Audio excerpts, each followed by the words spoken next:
korupsi itu, Mas, saya meyakini akan menjadi sesuatu yang primitif. Menjadi sesuatu yang primitif ya, korupsi itu.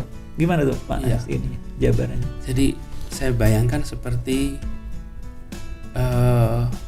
perbudakan, Mas. Ada masa di mana perbudakan itu normal, Mas. Dan punya budak itu normal, Mas. Dalam ini ya, dalam perjalanan sejarah ya. Ada satu periode perjalanan umat manusia di mana punya budak itu normal dan biasa. Jadi komoditas, jadi kayak barang ya, jadi kayak. Hari ini yang namanya jual beli budak itu primitif, Mas. Iya. Belum 80 tahun rasialisme. Coba lihat Eropa. Iya. Memandang rasialisme. Bahkan sampai tahun 60-an di Amerika Masih, Serikat yang namanya kulit hitam. Iya. Itu resmi kelas 2. Secara Rasialismenya hukum ya. resmi lah, resmi. Primitif. Nah, itu yang saya maksud tadi. Saya yakin praktek mengambil uang dengan menggunakan jabatan untuk memperkaya dirinya akan masuk fase primitif.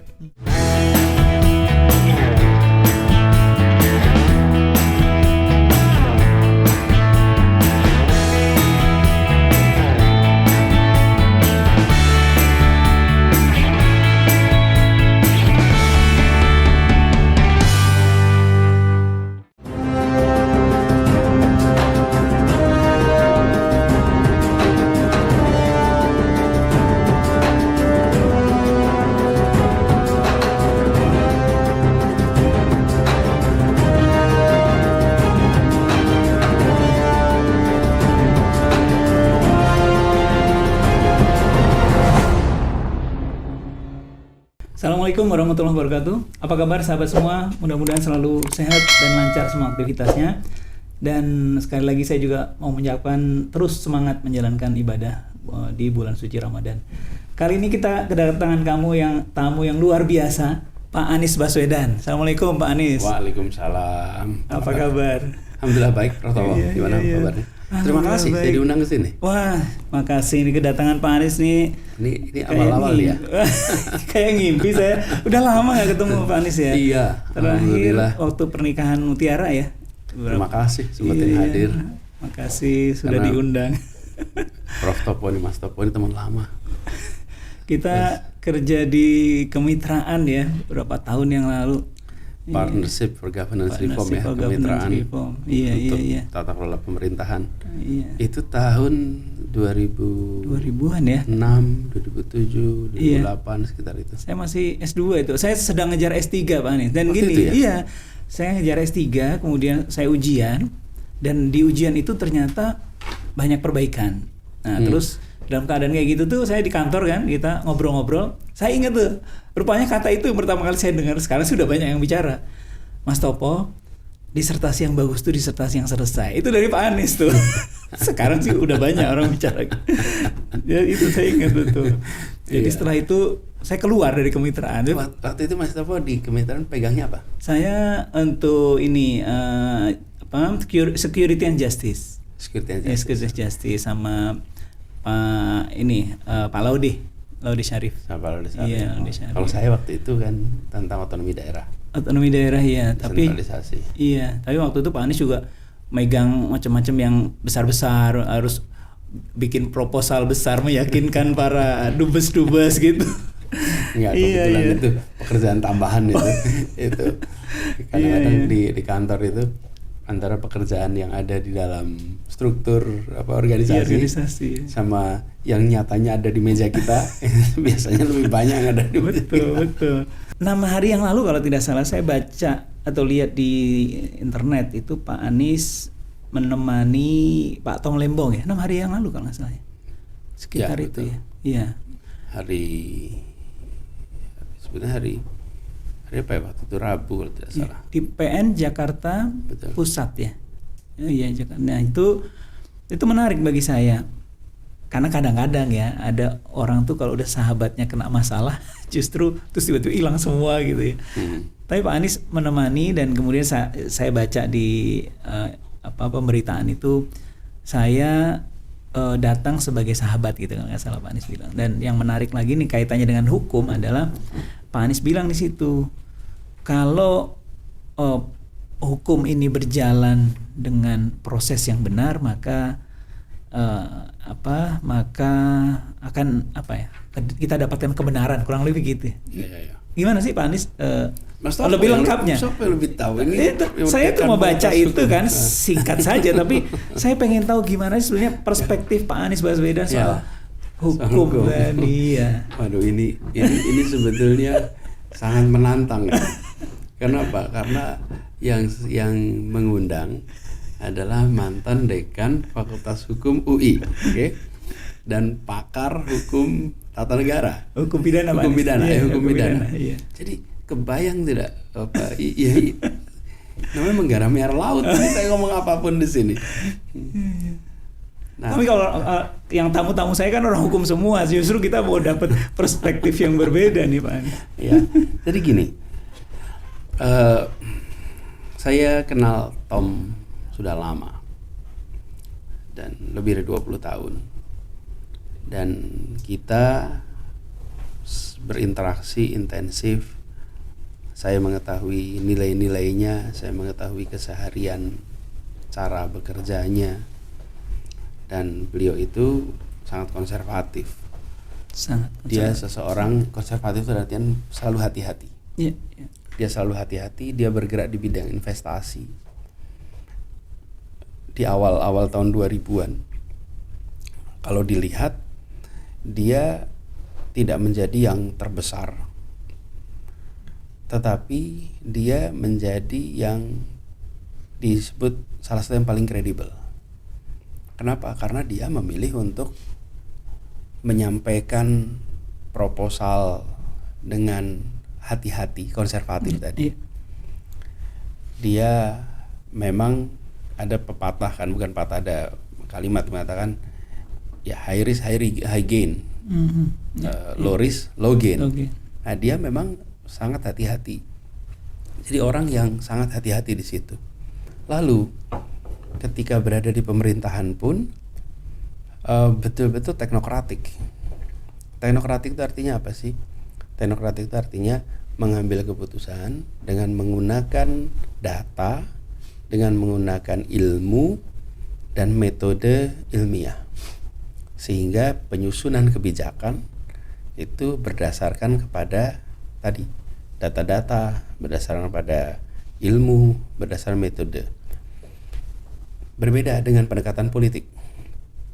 Pendekatan politik itu berorientasi pada membahagiakan.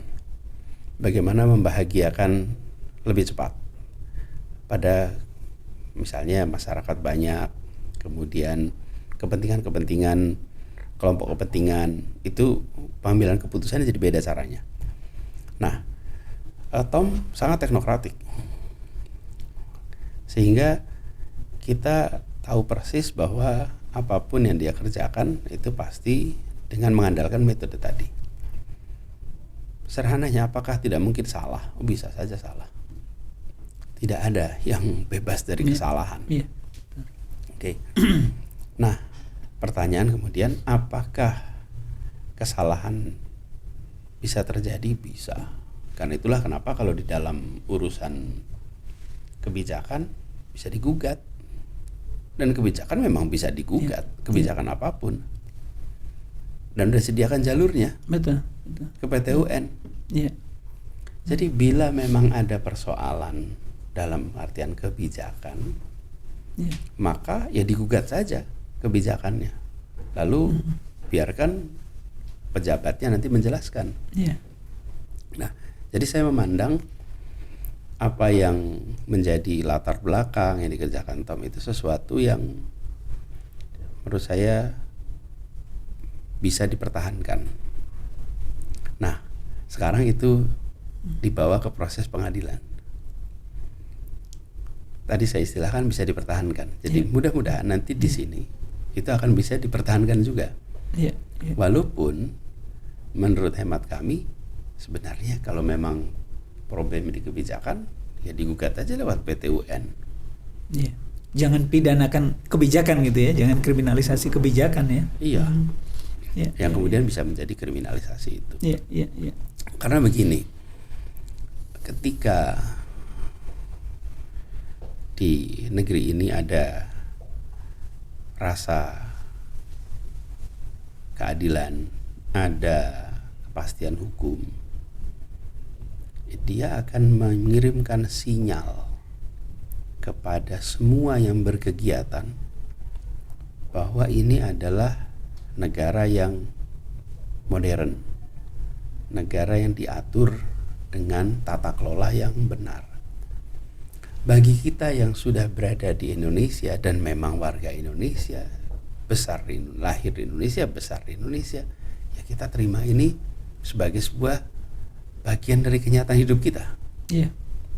Tapi untuk kita bisa tumbuh, untuk bisa berkembang, kita membutuhkan banyak modal.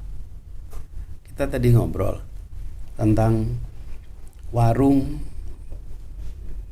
yang membutuhkan modal. Kan warungnya dapat modal harus dari perbankan atau dari kreditor-kreditor lain. Iya. Nah, mereka itu kan pihak luar, bukan lain kalau dapat dari keluarga. Iya. Jadi kalau Mas Tau punya usaha, terus kakak, adik, saudara yang membantu, nah itu namanya bagian dari negara Sutopo gitu kira-kira. Nggak perlu NPWP ya. Mas Topo ya. Jadi kalau kita berikan pihak lain, maka mereka akan menilai. Nah, kita membutuhkan untuk maju berkembang itu banyak bekal modal, investasi. Nah, semuanya akan datang ke sini. Akan membandingkan, saya mau invest ke Indonesia berarti gini, ada kegiatan usaha di sini, kita mau bikin, misalnya Indonesia mau bikin pabrik yang bisa menyerap 15.000 tenaga kerja. Itu proposalnya ada, tanahnya ada, teknologinya ada, modalnya belum ada. Kemudian kita cari investor untuk mau membiayai, nanti keuntungan dibagi. Nah, yang memegang investor ini terima proposal bukan hanya dari Indonesia. Dia terima proposal dari Indonesia, dari Malaysia, dari Thailand, dari Vietnam. Lalu ketika mereka mau masuk, pertanyaan nih, ada kepastian hukum nggak ya? Betul. Ada keadilan nggak ya? Ada jaminan nggak ya? Ada, nanti kami masukkan 100, apakah aman di sepanjang kegiatan usaha apa tidak? Jadi, nah, peristiwa-peristiwa hukum yang memang memiliki material yang kuat, saya tidak tahu istilahnya ya di dalam bidang hukum, yaitu bagian dari pelanggaran yang memang harus ada penegakan hukum. Tapi ketika sampai pada kebijakan, maka kebijakan itu ya diprosesnya di PT UN, ranah hukum administrasi ya, betul. Nah, itu yang menarik bagi saya, itu statement sebetulnya ya, walaupun Pak Anies bukan bidang hukum, tapi itu sebetulnya masuk ke ranah sosiologi hukum juga, filsafat hukum juga. Jadi nanti tolong Pak Anies klarifikasi ya. Saya membacanya itu statement Pak Anies ketika menemani Pak Tom Lembong itu dan kemudian diwawancara wartawan adalah kalau proses hukum itu berjalan dengan benar, artinya tidak dipengaruhi, tidak ada intervensi, tidak ada judicial corruption dan sebagainya, ya insya Allah ujungnya akan bebas gitu lah, kurang lebih ujungnya baik-baik aja gitu ya. Saya nggak tahu apakah di situ sebenarnya Pak Anies tuh ada optimis atau pesimis sih dengan sistem hukum di Indonesia itu. Jadi pertama, kadang-kadang kita sering mendengar kita mengatakan menghormati proses hukum. Nah, saya ingin terusnya sedikit, menghormati proses hukum yang benar, karena semuanya proses hukum. Tinggal persoalannya dijalankan dengan benar apa tidak. Nah, karena itu tadi ketika saya hadir, saya ingin menemani Tom karena saya yakin atas integritasnya, dan saya ingin menyaksikan dari dekat dimulainya proses pengadilan itu. Dan saya ingin beliau tahu bahwa kami bersahabat itu dalam kondisi apapun juga. Jadi termasuk dalam kondisi ini. Jadi karena itu saya milih datang, dan pada saat datang saya sampaikan pesan, kita berharap prosesnya dijalankan dengan benar. Dan itu tentu semua pihak di situ, baik majelis hakim yang mulia ataupun penuntut ataupun pembela dan juga terdakwa, dalam situasi yang diamati oleh semua. Betul. Kamera ada di mana-mana. Rekaman ada di mana-mana. Karena itu saya berharap dengan begitu prosesnya bisa berjalan dengan benar. Tidak ada intervensi apapun kecuali intervensi akal sehat, intervensi hati nurani, intervensi konstitusi, kira-kira gitu.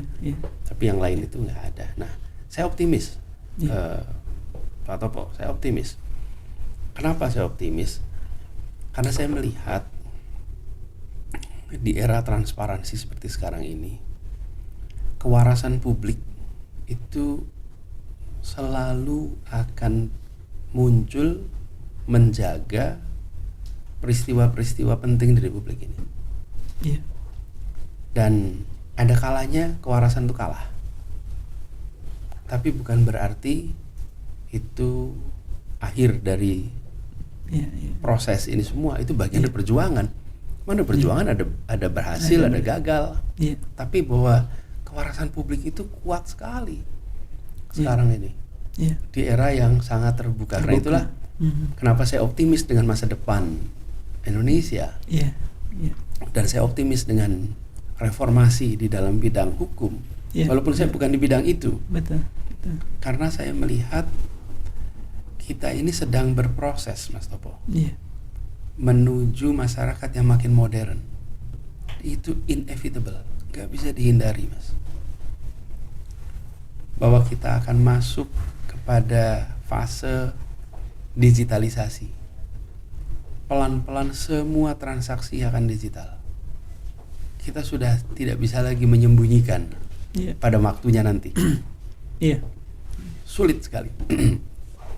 Yang kedua, kita ini mengalami perubahan paradigma dan sedang bergerak itu perubahan paradigma itu. Misalnya begini, korupsi itu, Mas, saya meyakini akan menjadi sesuatu yang primitif. Apa itu? Di masa depan. Itu. Menjadi sesuatu yang primitif ya, korupsi itu. Gimana tuh Pak ini jabarannya? Jadi saya bayangkan seperti perbudakan, Mas. Ada masa di mana perbudakan itu normal, Mas. Dan punya budak itu normal, Mas. Dalam ini ya, dalam perjalanan sejarah ya. Ada satu periode perjalanan umat manusia di mana punya budak itu normal dan biasa. Mau budak yang mana yang mau diambil? Jadi komoditi. Kita jual belikan ini, jual beli manusia itu. Ada satu periode itu normal, Mas. Kebayang nggak, Mas? Iya. Itu jadi komoditas, jadi kayak barang ya, jadi kayak.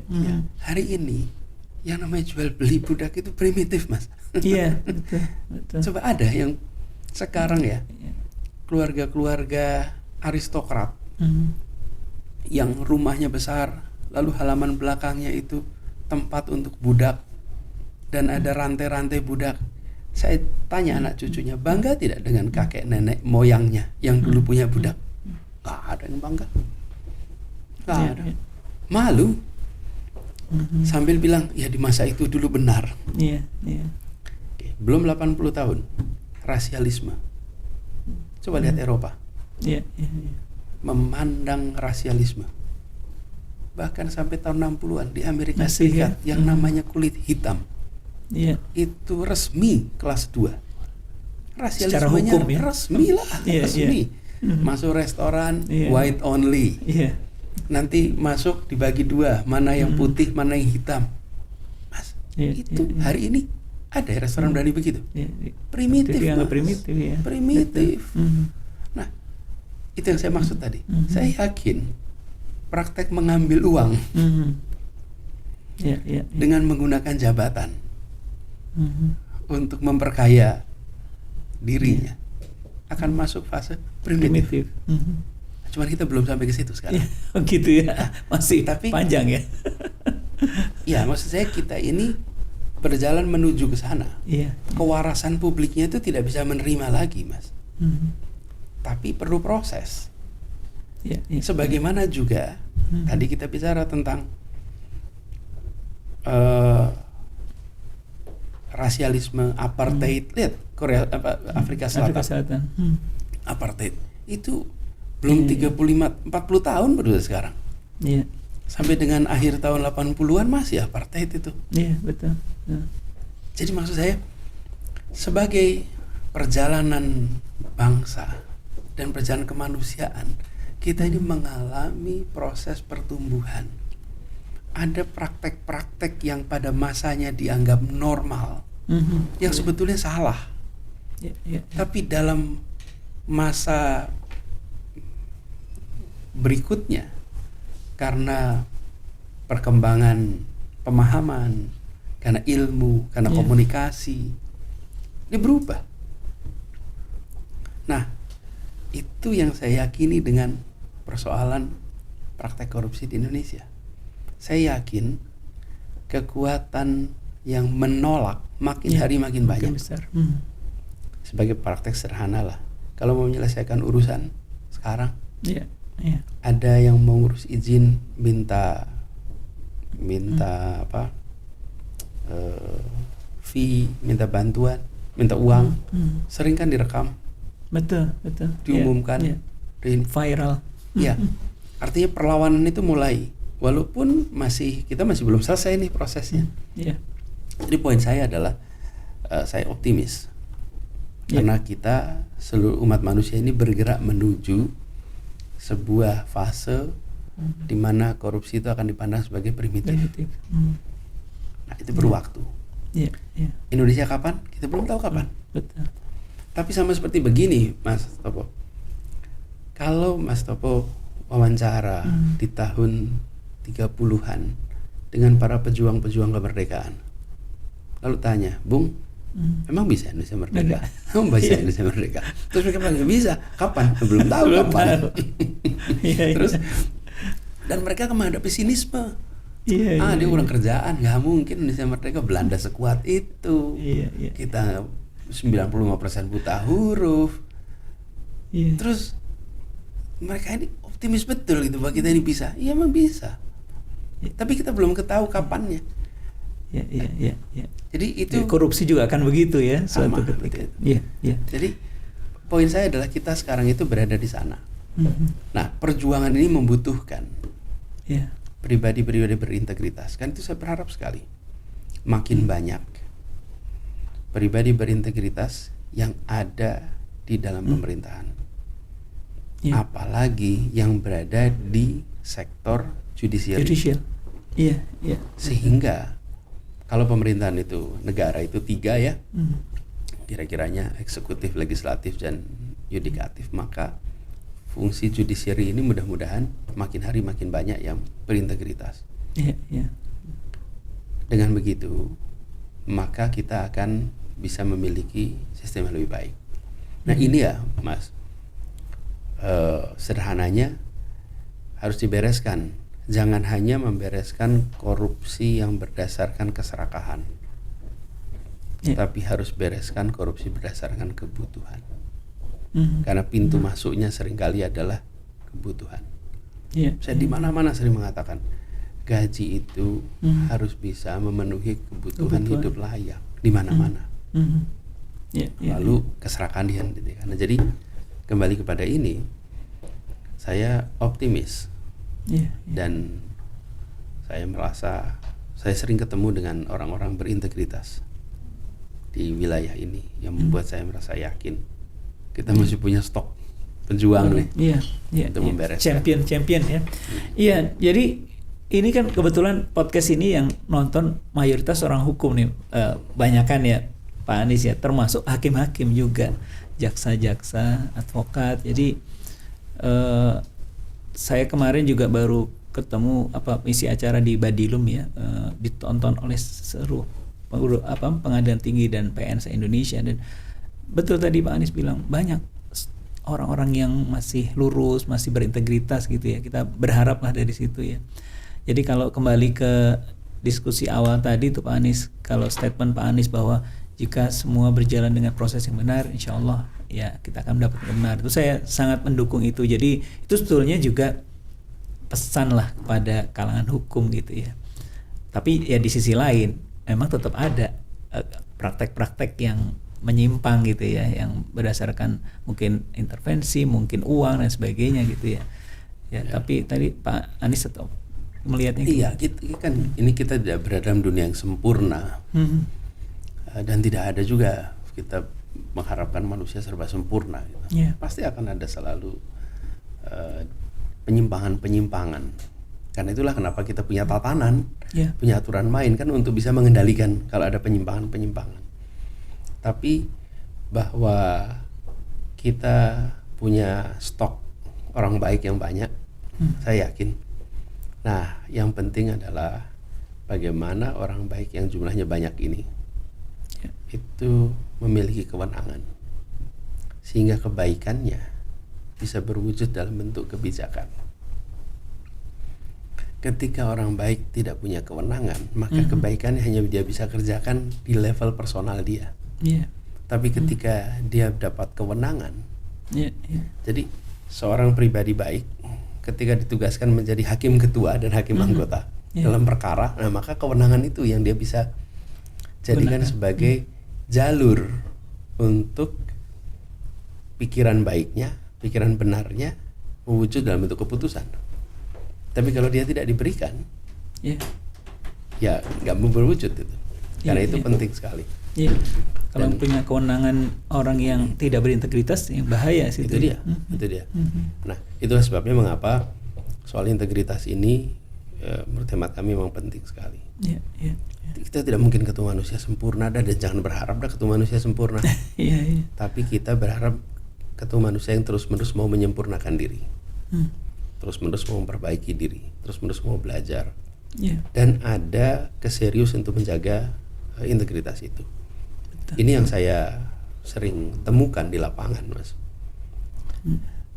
Sayangnya banyak dari mereka yang tidak memiliki kewenangan. Orang-orang baik tadi ya. Yang kedua, berintegritas itu harus diiringi juga dengan kemampuan berkomunikasi yang baik, kemampuan persuasi yang baik, kemampuan untuk bekerja bersama yang baik. Seringkali kita menemukan berintegritas kaku, gak komunikatif, gak persuasif. Yang terampil persuasif licik, culas. Bahaya betul ya. Jadi kalau ketemu yang lurus, kaku, gak komunikatif, hitam putih, ini kita sering ketemu nih ekstrim-ekstrim nih.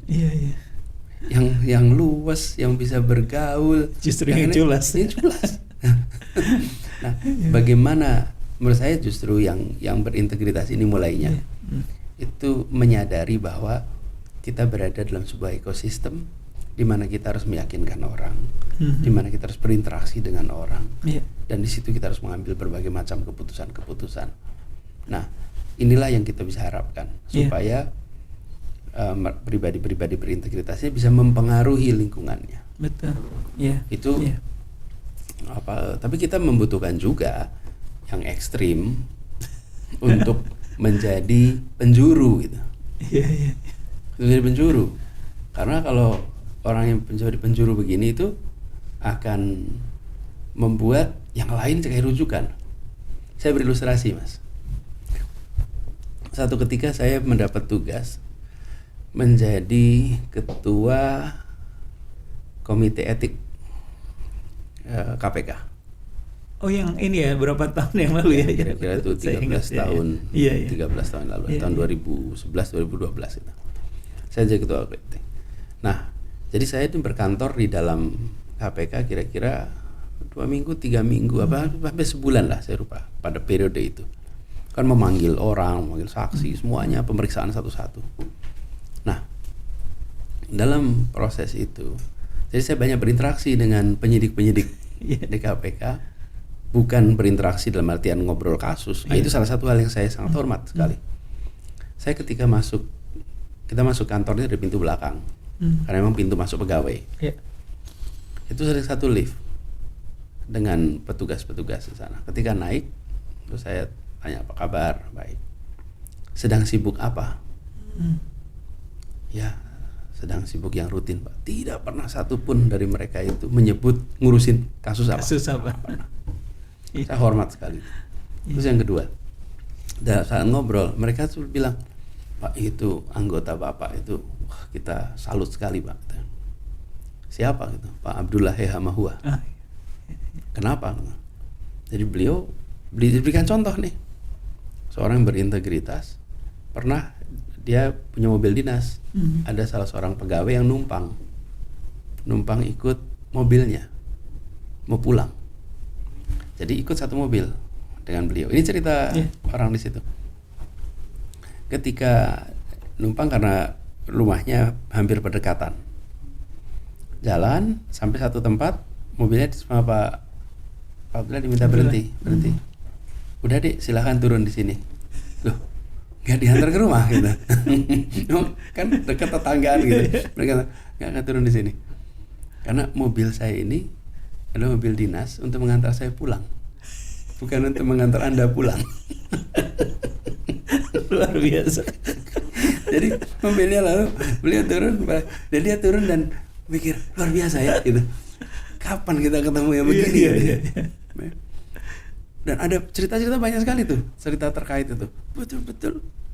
Ya sudah, karena mobil dinas saya, maka di mobil itu dipakai dari kantor sampai ke rumah. Sampai ke rumah, bukan ya, rumah kalau orang. Anda mau numpang silahkan, tapi kalau belok itu bensinnya tanggung jawabnya gimana gitu. Luar biasa. Nah, kita memerlukan begini gitu. Betul. Karena yang seperti ini akan menjadi tadi rujukan. Jadi petugas-petugas yang bekerja itu dia aja begitu gitu. Ada rujukan. Nah, ini yang saya rasa kita masih banyak stok orang-orang baik. Banyak. Iya, betul. Dan tadi saya sampaikan kita perlu untuk bisa mengatur komunikasi, persuasi supaya sikap berintegritas ini itu bisa menular. Nah, kami dulu, Mas Topo, ketika saya bertugas di kampus, mewajibkan mata kuliah anti korupsi di Paramadina ya? Sebagai MKDU. Oke. Jadi setiap mahasiswa harus mengambil mata kuliah itu. Kenapa? Karena kami temukan bahwa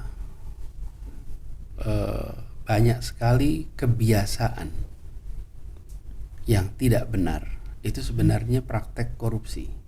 Cuman karena sudah menjadi kebiasaan jadi nggak sadar. Terus yang kedua, kita tidak membekali mahasiswa dengan tips-tips praktis bagaimana ketika nanti mereka sudah bekerja, berkarya, menghadapi ekosistem yang koruptif. Apa yang harus dikerjakan? Bagaimana caranya? Betul. Bagaimana mengelolanya? Kita membiarkan saja, dan efeknya apa? Kita udah didik anak-anak kita, kita udah siapkan. Ketika masuk, ikut dalam kebiasaan, karena tidak ada usaha sistematis untuk memotong. Itu sebabnya menurut hemat kami, dalam ekosistem yang belum jernih seperti ini, yang masih keruh, maka siapapun yang masuk dalam ekosistem itu harus dibekali dengan pengetahuan, dengan kemampuan, dengan keterampilan yang membuat mereka bisa jernih dan menjernihkan.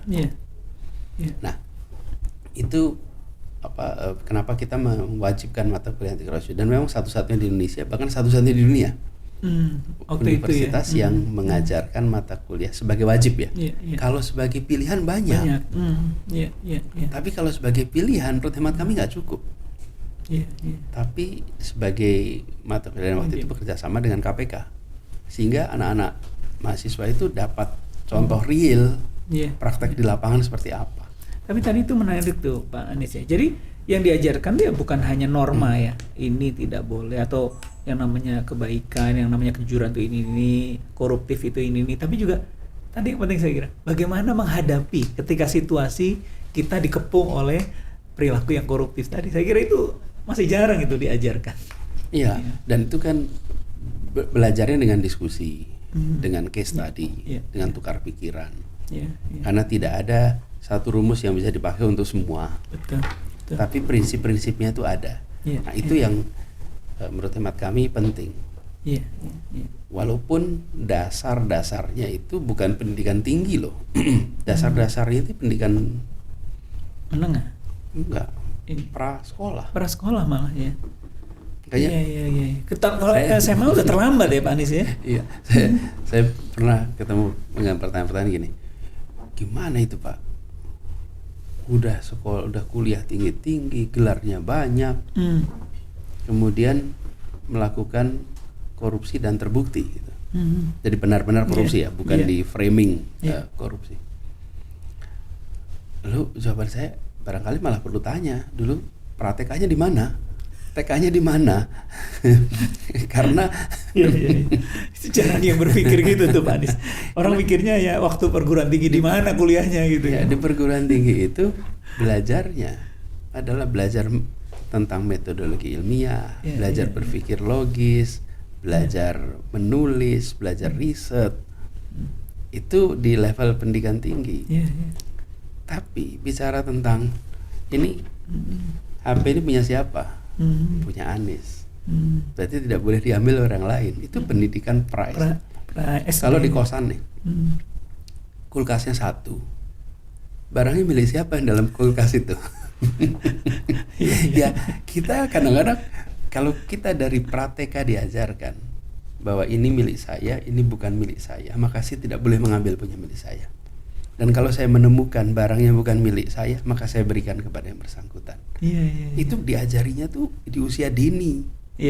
Sehingga dia menjadi nilai yang menempel sepanjang perjalanan hidup dia. Materi itu. Nah, sayangnya kan tidak semuanya kita disiapkan begitu.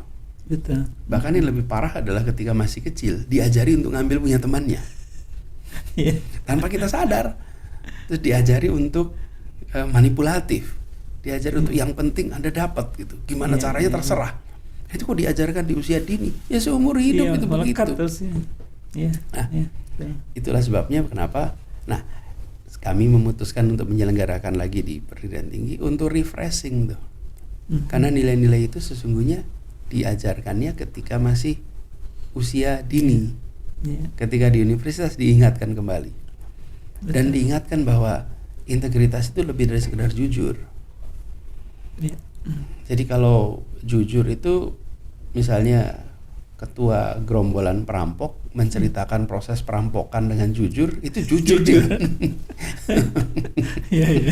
Jadi berintegritas itu kan artinya jujur plus yang dikerjakan sejalan dengan nilai-nilai kebaikan, nilai-nilai kebenaran dan kepentingan publik, baru itu disebut berintegritas.